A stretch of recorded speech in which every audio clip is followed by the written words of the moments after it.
Hey, what's going on, clever investors? Big Sperber's back again. Welcome to my YouTube channel. Today we got a real treat for you. I'm sitting here with Forrest, who runs our wholesaling company, and Brooke, our lead acquisition superstar. And today we're going to be talking about real deals that we're actually working in our business. We're going to kind of walk through the life of a lead and show you how everything is done from the point we generate the lead to the point we put it under contract. So if you want to do more deals and make more money, this video is going to be one you're not going to want to miss.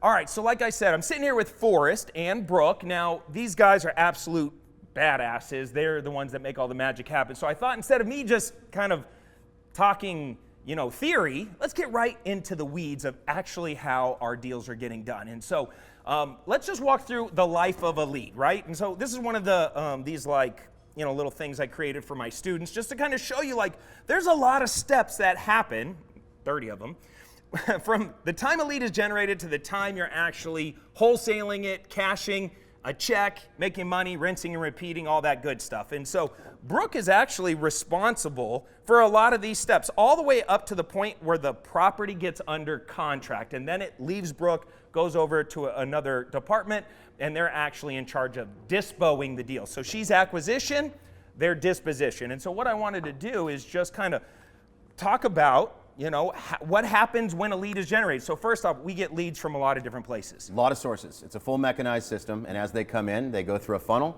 and they get over here to Brooke. So we have pay-per-click, cranking, we have referrals coming in, we're working real estate agent leads, other wholesaler leads, we're working cold callers, cold calling leads, texting leads. We have some VAs that will explain where and when they're involved in our project. But when all the leads come in, they come into all these different ways into a system, a CRM, and they go to you. Yeah.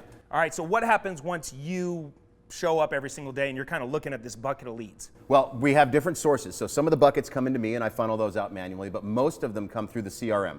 And in the CRM, they come into a round robin, and that spits it out to reps like Brooke. And Brooke takes it from there. So she comes in the morning, she's got her leads she needs to attack. She's had some that she's been in contact with from the day before. She's got pipeline, but really she's on top of those hot, warm leads right away. Hot, warm lead. We love hot, warm leads. Brooke's like, give me some more of those. So we have, think about new leads in a bucket, and then we have old leads. New leads, they're coming in, they're round robining, they're getting fired over. Brooke's going to explain here in a second what she actually does with those leads. The older leads, we actually have VAs involved, and those VAs are chugging through those older leads, trying to pull more information or revitalize a heartbeat. Revitalize a heartbeat. That's a great way to put it. And once they do, then it fires back over into Brooke's world, and you take it from there. All right, so walk us through your day. You show up, you get your coffee. My bagel, half my bagel. You have a bagel. So first off, how many hours per day are you hitting phones? I'm usually 9 to 5. I don't really take a lunch break. Just want to get through it, as many leads as I possibly can, try to get as many contracts as I possibly can, as much business I possibly can. She's a she's a workhorse. Yeah. She crushes. And so you're showing up, you're looking in your CRM. Yep. You're getting about how many new leads every single day? So usually, anywhere from 5 to 10 new leads a day. Okay, and then how many old leads are you kind of working at the same time? So it just depends on how that works out, but usually 2 to 3 are going to come through from the VAs that are reigniting them and then saying, hey, they're ready for a call, they're ready for the next appointment, whatever that is. Okay, so every day you're coming on the phones, you're looking in the CRM. What information is in the CRM that you're looking at? Okay, so basically in the CRM, I have my notebook, so I keep all the leads that I've spoken to, anything that I've had a real conversation with, or that I know that is an appointment set, and I want to keep this information here so that I can have it hard copy. I also use the CRM and keep all the information there. And by the way, we're going to probably blur this out a little bit because these are actual live leads. This is nothing fancy. This literally is a piece of paper that says lead intake, some basic information, then a bunch of notes from Brooke and the conversations she's had. Here's a bunch of notes. Yeah, a bunch of notes. So and a bunch of notes. Don't overcomplicate this business, guys. When you're a student at Clever Investor, we give you pre-created lead intake forms. That's where you started. Right. But then eventually you memorize the questions to ask the sellers. You kind of memorized your flow and your script, and you memorized your lead intake form. So really all you need is an organized piece of paper so you can take notes. Keep all my information. And then once it gets onto note form, then you're going to transfer it back into the CRM system, so it becomes digitized. Right.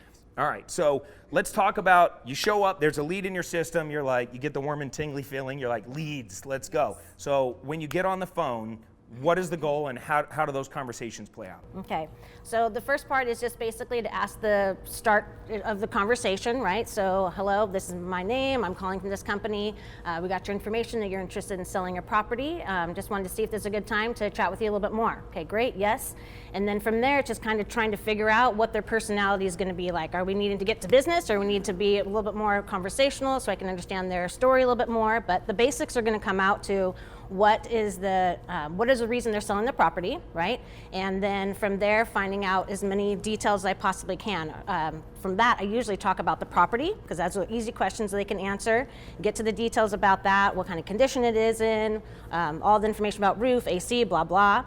And then from there, okay, great. So what are you looking for? You're looking for to sell the property. Are you looking for a cash offer? Because the most time people are coming to us because they want a cash offer.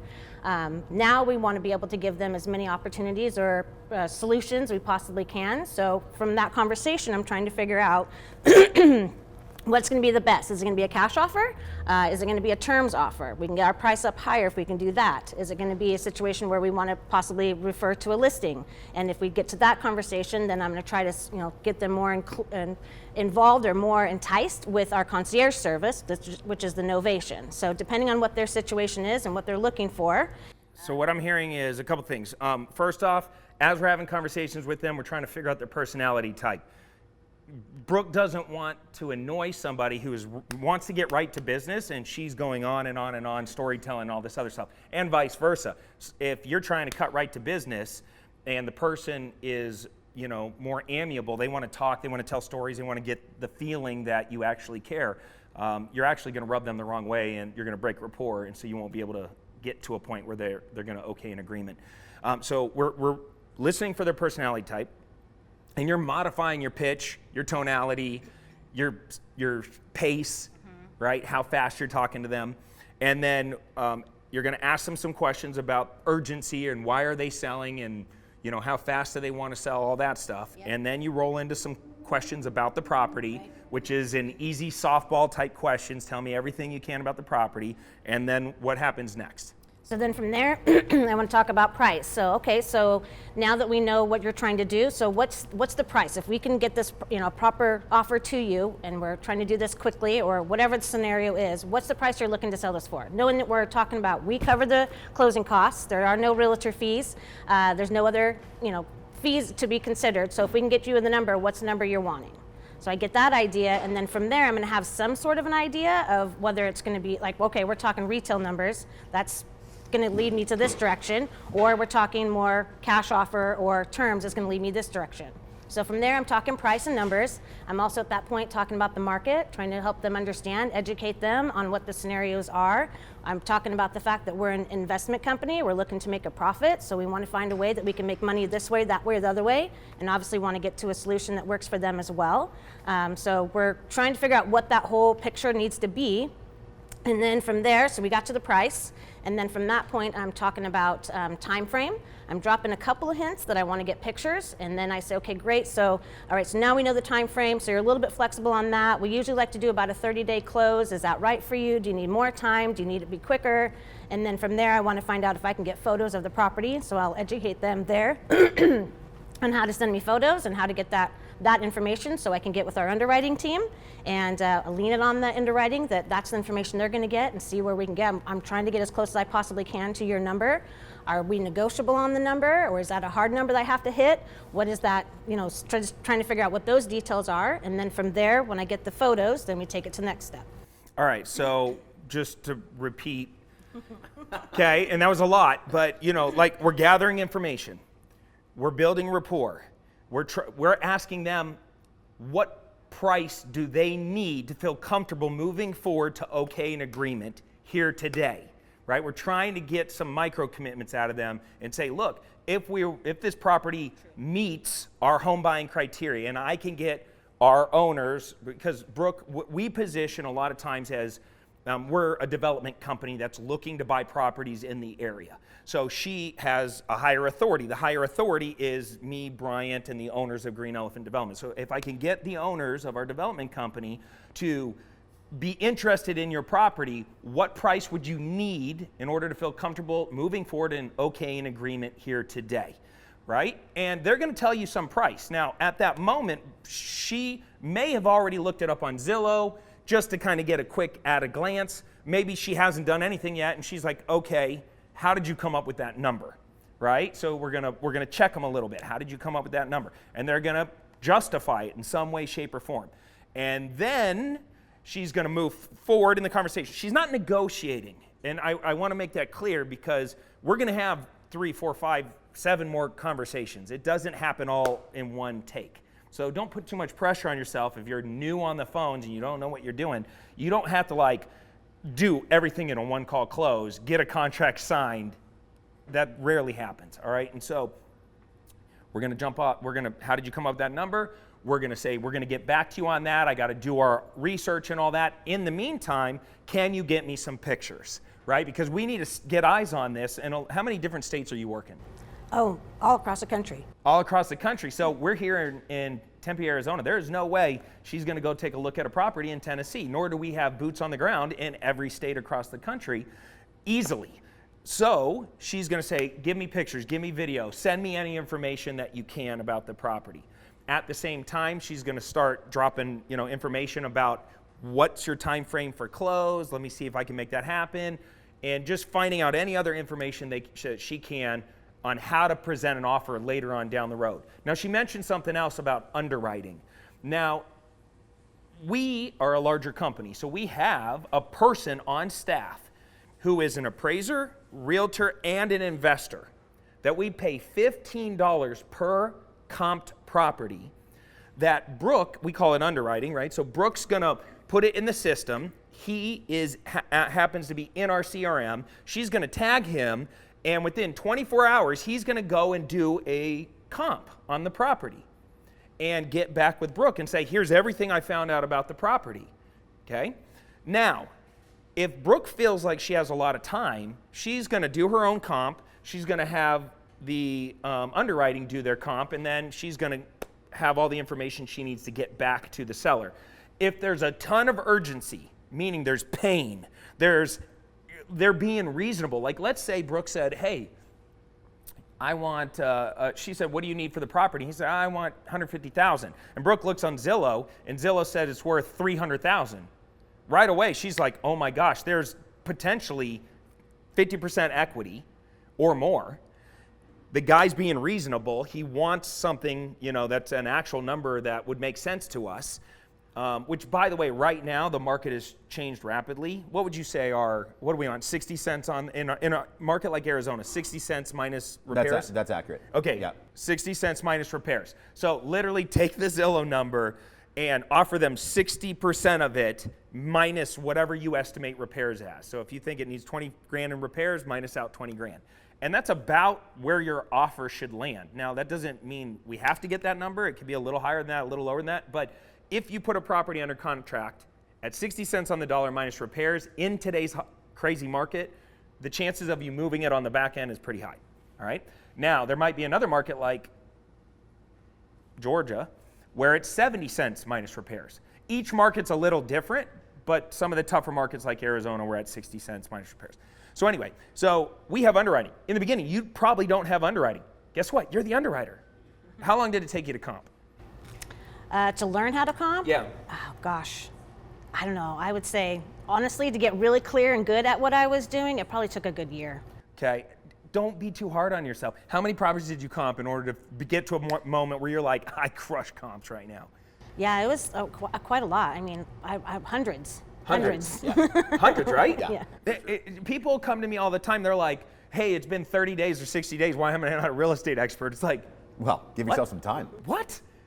You have to comp hundreds of properties before you get really good at valuation. You got to have 1,000 conversations before you get phenomenal on the phone. You got to make a ton of offers to become good at negotiating. It takes a long time, so just be okay with that, putting in the time, and don't put artificial time restraints on your success.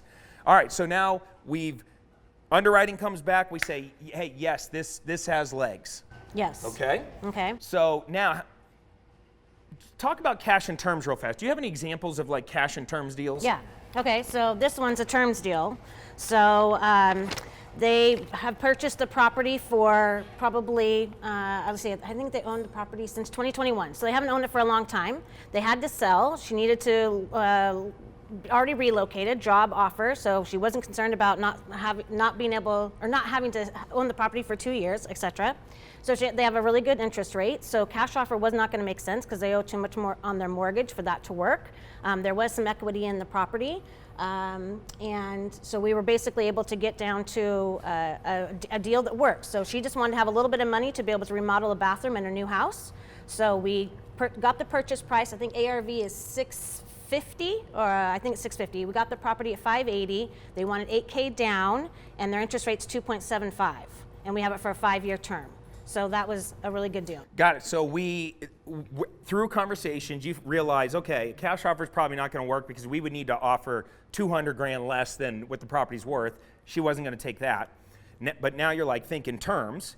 So she was thinking a sub-2 or a wraparound mortgage, and we have lots of other videos that cover those topics, so go check those out. But like now it's like, let us step in, $8,000 down, gives you some money to go remodel your bathroom. I started with 5. Oh, she's a hard negotiator. She talked you up to 8. All the way. I know. So we ended up at $8,000 down, step into a 2.75% mortgage. We're going to be paying for some of her equity on top of that with Yes. equal monthly payments. Right. Principal only equal monthly payments. Yes. In a 5-year balloon. So that whole thing got wrapped. So we wrapped the underlying mortgage, we wrapped the equity, we wrapped the whole thing in a new monthly payment of what, $3,000? $3,000. So we're going to pay her $3,000 a month. Some of that goes towards her original loan. Some of it goes towards her equity payment. And we have that whole deal for 5 years. We're converting that property into an Airbnb, and it'll probably bring in $8K.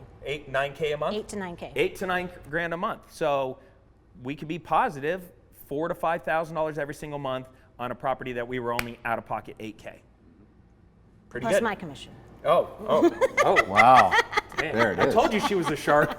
All right, and let's just Okay. do like a cash deal real quick. So cash deal, so this is a really good opportunity. This guy is just a baller. He's doing really well in business, so he's not as money motivated, which is fantastic. We really built a great rapport. He had other offers that actually were higher than what I brought in. He told me what those numbers were, and so I'm like, okay, so I wanted to start a little bit lower, and I'm like, okay, let's get to, so I was lower than every one of the other ones that he received. And he was willing to move forward with that, and he wanted to. He's like, okay, sounds good. So in more communication, basically he's like, well, if I give you can I give you a price reduction if you can close quickly? Okay, cool, yeah, let's do that. But we still want to have our inspection period, so we're not trying to, be done with this right away because we want to be able to find the right buyer for it if it's not one that we're going to be taking down.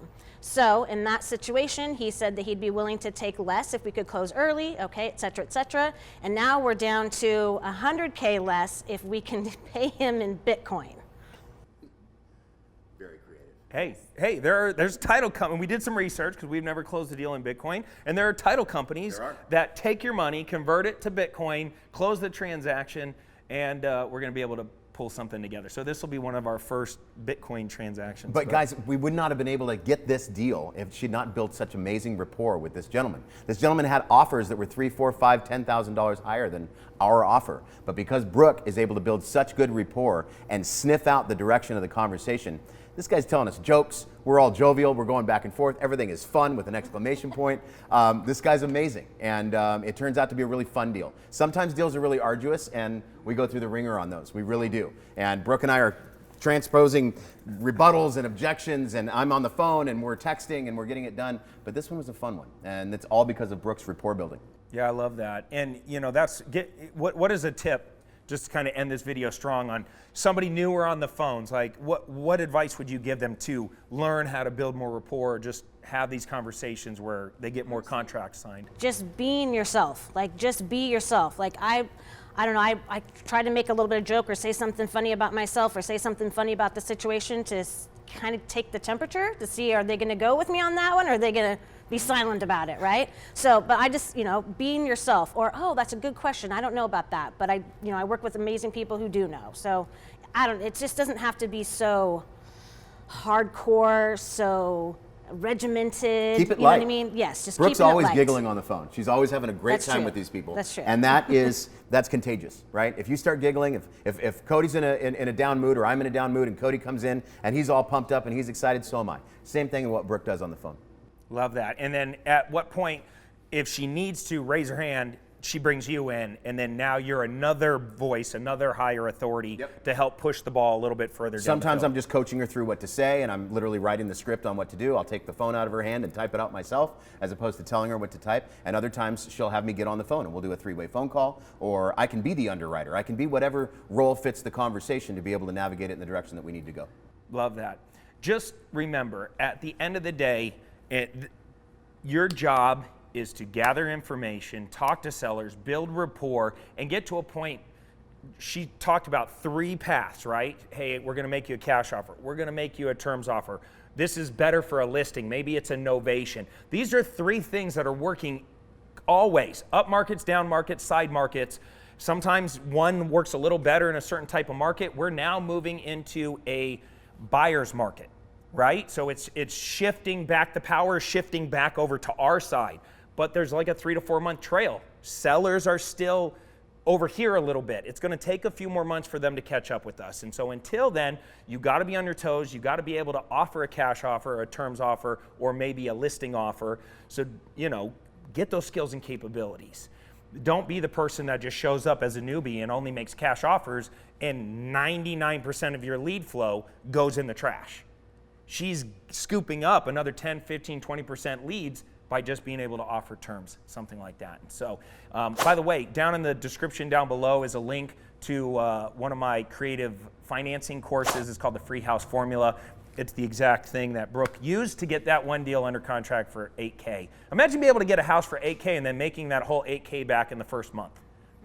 Pretty cool to pretty much have a free house in Las Vegas that makes $8 to $9K a month. So if you want to learn how to do that, click the link down in the description down below.